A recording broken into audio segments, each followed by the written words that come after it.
So here we are, week 3. No rest for the wicked. Some people have spring breaks. My daughter has a spring break.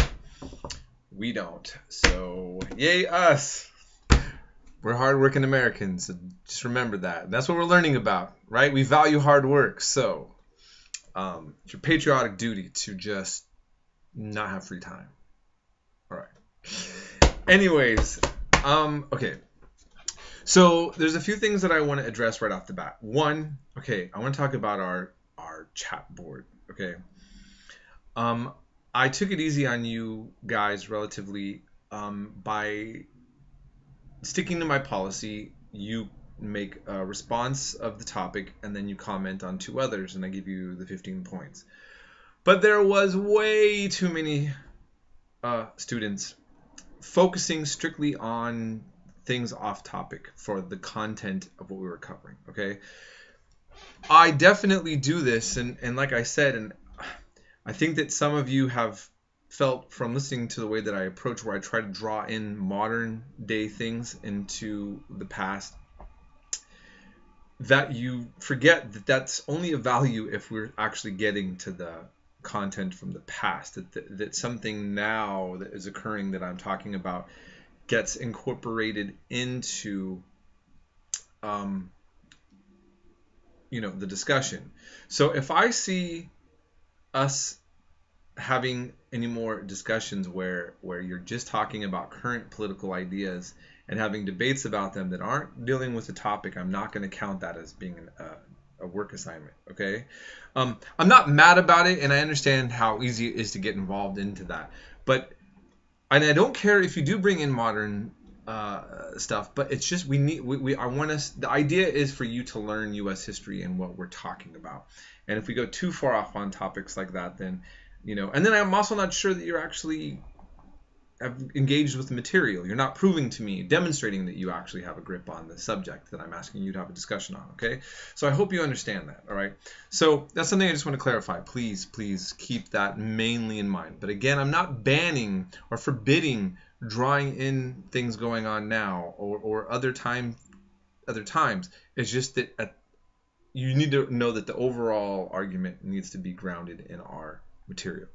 Second thing I want to deal with. I changed our assignment arrangement. I took away one paper on the compare and contrast between Du Bois and Booker T. Washington. I think it's an interesting topic. It's important, but I think you'll probably get a handle on what that was about with my in the short part of my lecture and by looking in the textbook. Okay. And if that's a topic that interests you, as I always say, just contact me and we can expand upon that more if you want to. Okay, so it's definitely important. But I have a little bit more lectures going on and documentaries in this one. And so what I did is I took away that assignment, the paper. So you only have to write one paper this week on U.S. imperialism. And I added 15 more points to your notes so that you are taking more notes on lectures and videos this week, but you're also getting more points for it. Okay, now I need to address how bothered not only will some of you feel just about the content that we're talking about, but maybe politically offended or bothered. And I want to especially address this to my dear students, all of you who may be war vets or in the military, or contemplating it and trying to understand where I'm coming from while I did this discussion of imperialism and U.S. foreign policy, and then also the way that the last documentary on the U.S.-Philippine intervention ends, because I like to be sensitive to that. So let me just kind of address where I'm going at with my own point of view and this chapter. And I'm trying to help create a sort of sense of balance, okay, as a professor, okay. In my world history classes, many of my classes that I teach, it's easier for me to be more nuanced and not cram any kind of politics down anybody's throat, or to make anybody feel alienated, that maybe my point of view is offensive to you, or you're not agreeing with me, and then you feel like it's being shoved down your throat. I don't like to have that approach as a professor. Okay, so I I just want to say that, but it's very hard. This section is a little bit harder to. It's just obvious to me as I've taught it. No matter how hard I'm trying, it's coming off of a certain political slant that's very obvious. Okay, that I'm definitely against having child labor and kids working in textile factories. I'm comfortable saying that that's my bias. But it might look like a very leftist, liberal bias from an obvious point of view from some of you, for some of you to see that. If I was not able to create any sense of nuance or balance for you, what I really want you to understand is that I do not think ill on my students or even people in general for having different political views, and that you're not being judged by me based on your politics and your perspective. I'm seeing this country, what I'm seeing happening in this country right now with people duking it out literally over presidential candidates and all this kind of stuff, it makes me sad, to be honest. It's like we clearly are in a really upset state. And I don't want to encourage to that divisiveness within American discourse. I'd rather my class be an opportunity for us to have an educated discussion about the way we think, and a rational discussion about the way we think about things. And we can be passionate. I'm passionate. I certainly have my biases, like we all do. You can't get around that, to have a bias. But I want all my students to feel comfortable with what I'm trying to say, and not feel like they're blacklisted from me. And let me just say, if you put your own opinion, especially into your papers, or if I see it on your chats, as long as it's respectful, okay, to your other fellow students, I'm okay with it. Okay. In fact, some of you have wrote different thoughts on Reconstruction and U.S. expansion westward that I didn't agree with your political interpretation, and you got full credit. And I don't think ill of you, okay? So I just want to make that really clear right now, especially with today's current environment. Now, on the issue of U.S. imperialism in that section, and then the documentary I'm having you watch at the end, okay? That documentary is certainly not neutral. It's a very, very hard-hitting critique of U.S. military intervention into the Philippines. The problem, though, is that you rather don't have a discussion of it or a negative discussion of it. I've looked for what would be considered a more nuanced or more balanced point of view, but the fact of the matter is that the way that it's portrayed is pretty much that's the truth. I don't see an alternative. I have not found another way of looking at that war.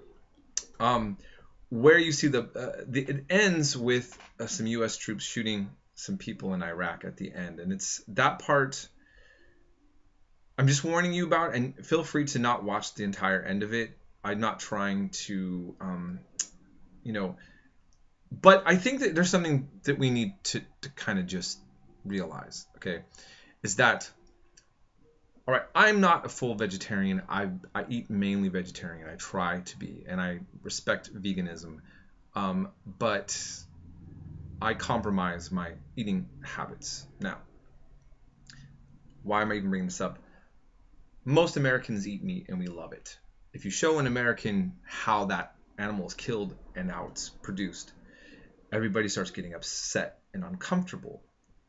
And I remember I went to a get-together where there was a pig slaughtered, and there was a big pig ripped open, and it was on a picket. It was a good old hoedown. I was in a good old white folk hoedown, okay, where we're doing it like the old style of eating.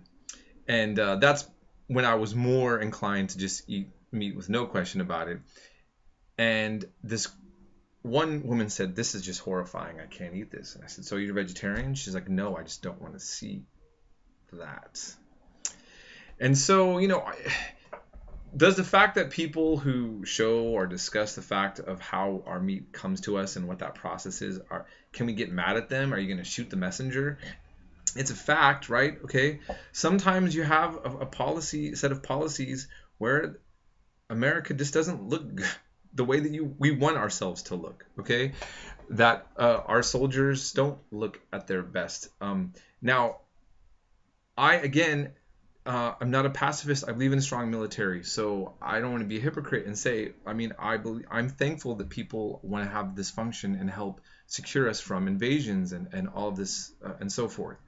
And I temporarily substitute taught Army GRTC. I was not in the military, and I guess what I'm just saying is that I'm comfortable. I'm not critiquing everybody's,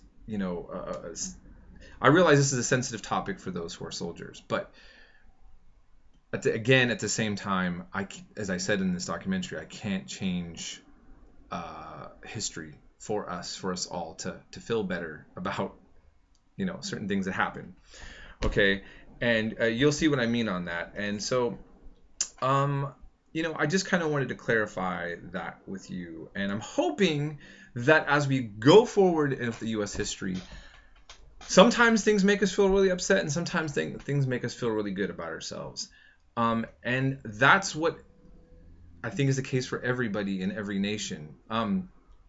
And what I'm hoping is that instead of us saying that, this is all just a negative thing about us and our legacy from a domestic level to the foreign policy, is that we can celebrate, like, what do we celebrate from ourselves, right?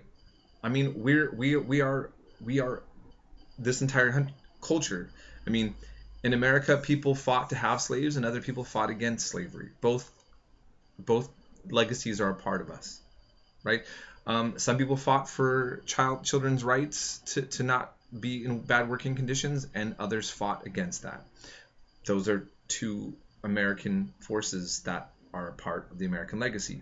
Some people have always promoted that the U.S. only has a noble role in the world in foreign policy, and others haven't cared whether that's really the case or not. And that is also a part of our legacy. And so, instead of you at the end feeling like really demoralized about like the way that this is kind of ending, and this whole section is like many of what we've been covering, not the most lighthearted. Okay, what I would like to encourage us is to think about promoting simply the America that we want to see always. Just like you should always promote the kind of person that you want to see. And I realize now, I am kind of giving my own opinion or agenda, but I'd rather my agenda be coming off to you that I want us all to just be about improvement and betterment, and that our reflection works in a positive direction instead of a negative one. We can take ourselves down a very dark path, or we can go into a lighter path. And every nation and every individual ends up coming up against these kind of set of reflections. Okay, and there's a poem called "The Mending Wall" by Robert Frost, and many people have quoted it to justify separations of people, even segregation. You see that in the textbook, where it says, "Good fences make good neighbors." But in the poem, it also says, "But there's something there that doesn't love a wall." And that's actually, I think, the real meaning of the poem, but it gets neglected for the focus on the other part of the line of the poem. Good fences make good neighbors, but there's something there that doesn't love a wall. And so what I think is interesting about the poem is that depending on your own bias, you can focus on one message of the poem or the other. And as an American, we can focus on one aspect of ourselves or another, and we might be distorting some things, and we might be good to look at the big picture and look what the whole content is about and saying, and go from there. So that's all. Forgive me for my long little added as if you're not seeing enough of my lectures and videos. It's like almost 15 minutes of me, but I hope this kind of lightens up or helps us out with approaching this week's lectures. And of course, always contact me if you need to. Thank you.